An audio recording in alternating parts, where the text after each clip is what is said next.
उत्तर प्रदेश सरकार के उप मुख्यमंत्री केशव प्रसाद मौर्य का दौरा था। 2022 विधानसभा चुनाव को देखते हुए अम्बेडकर नगर में 120 करोड़ की 158 परियोजनाओं का भारी भरकम शिलान्यास किया है और विपक्ष पर निशाना साधते हुए विपक्ष को भाई और भतीजावाद का सरकार बताया।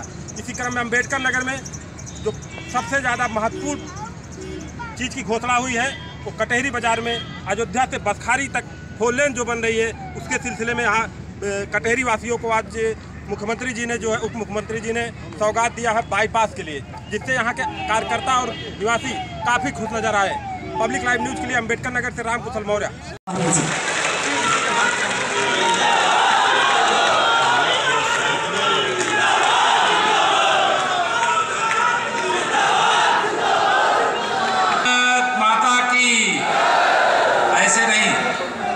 सभी लोग दोनों हाथ ऊपर उठा करके बोलेंगे, बोलिए भारत माता की, भारत माता की, भारत माता की, जय श्री राम, जय श्री राम।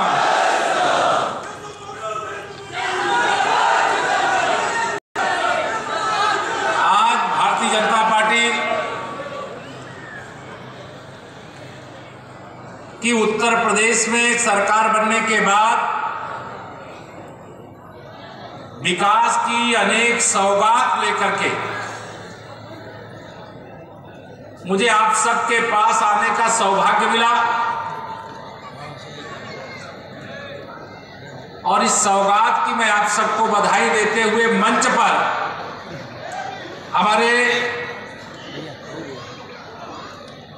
जिले के अध्यक्ष डॉक्टर मिथिलेश त्रिपाठी जी, जिले के प्रभारी श्री विजय प्रताप सिंह जी,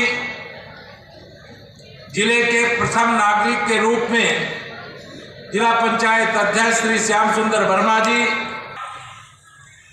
तो एक बात जरूर मैं कह करके जाऊंगा, पिछली बार कमल का फूल खिलने में थोड़ा अंतर रह गया था, इस बार भी अंतर रहने दोगे क्या? दोनों हाथ उठा के बताओ, इस बार भी रहने दोगे क्या? इस बार कटहरी में ही नहीं, पिछली बार अम्बेडकर नगर के हम 3 विधानसभा क्षेत्रों में थोड़ी थोड़ी कमी कहते हैं, इसकी मैं अपील करने के लिए आया हूं।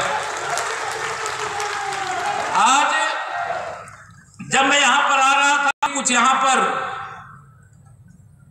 कि यहां कई सड़कें, यद्यपि आप सब इस बात के साक्षी हैं, मैं प्रमाण दूं इसकी आवश्यकता नहीं है। हम केवल सड़क की बात ही नहीं, जब देश के प्रधानमंत्री माननीय नरेंद्र मोदी जी बनते हैं तो उन्होंने पहले क्या शुरू किया कि हर गरीब आदमी का बैंक में खाता होना चाहिए, 0 बैलेंस पर बैंक खाता खुलवाने का काम किया। कई लोग उस समय सपा बसपा कांग्रेस के लोग हंसी उड़ाते थे कि ये जनधन खाता क्यों? अरे सपाइयों बसपाइयों कांग्रेसियों, तुम्हारी नीयत बेईमानी की रहती थी, लेकिन मेरे मोदी जी की नीयत ईमानदारी की रहती है,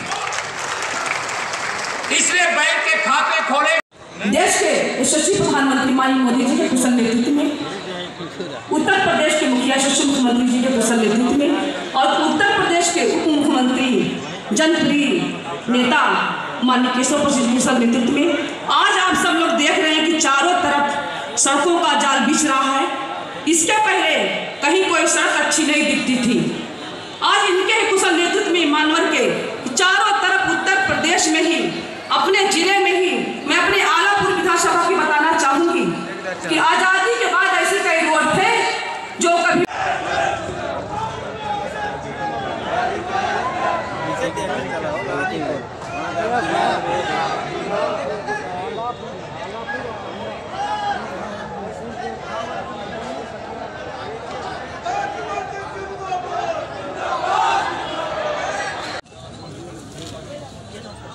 प्रदेश में 2017-19 मार्च को भारतीय जनता पार्टी की सरकार ने शपथ लिया है। हमारे एजेंडे में विकास का काम प्रथम रहा है और उसमें भी प्रथम रहा है गरीबों का विकास, उसमें भी प्रथम रहा है जो सबसे अभावग्रस्त है उसको मजबूती के साथ आगे बढ़ाना, और वह सब हम करने में कामयाब इसलिए हो पाए केंद्र में भी हमारी सरकार है, प्रदेश में भी हमारी सरकार है। केंद्र में जहां हम माननीय प्रधानमंत्री श्री नरेंद्र मोदी जी के नेतृत्व में, वैसे प्रदेश के अंदर मुख्यमंत्री आदरणीय योगी जी के नेतृत्व में हमारी सरकार ने शानदार काम किया है। और ये दावे के साथ कह सकते हैं कि केंद्र का जो 7 वर्ष का कार्यकाल रहा है वो कांग्रेसियों के 60 साल के कार्यकाल से भारी है। और उत्तर प्रदेश में जो बबुआ का या कह लीजिए सपा और बसपा का जो 15 साल का कार्यकाल रहा है, उसमें हमारा 5 साल का कार्यकाल इनके 15 साल पर भारी है। हमारा लक्ष्य भ्रष्टाचार मुक्त विकास, भय मुक्त उत्तर प्रदेश, भ्रष्टाचार मुक्त उत्तर प्रदेश और जो जरूरत है समाज की, गरीब से गरीब व्यक्ति की, उसके हिसाब से योजना बनाना और उन तक पहुंचाना। आज जब मैं यहाँ आ रहा था तो यहाँ 159 काम ऐसे थे जिनके लोकार्पण और शिलान्यास करने की योजना थी, जिनकी लागत लगभग 159 करोड़ रुपए है। और साथ ही आज 3 महत्वपूर्ण कामों के लिए यहाँ हमारे सभी पार्टी के जनप्रतिनिधि भी, वरिष्ठ नेतागण भी मांग किए थे। सबसे महत्वपूर्ण है ये कटेरी बाजार में बाईपास जो 101 करोड़ रुपए की लागत का है, और गोसाईगंज बीटी मार्ग चौड़ीकरण सुदृढ़ीकरण का काम ये 25 करोड़ की लागत का है। मरहुआ मिझौड़ा यादव नगर मार्ग का चौड़ीकरण सुदृढ़ीकरण यह लगभग 20 करोड़ की लागत का है। इनकी मैंने आज घोषणा की, प्राथमिकता के आधार पर इनको निर्माण कराने का काम करेंगे। और जो एक बसखारी जो बाईपास का था 4 लेन का, वह कैबिनेट के लिए हम लोगों को प्रस्ताव पहुंच गया है और जल्दी ही उसको भी हम आगे बढ़ाएंगे।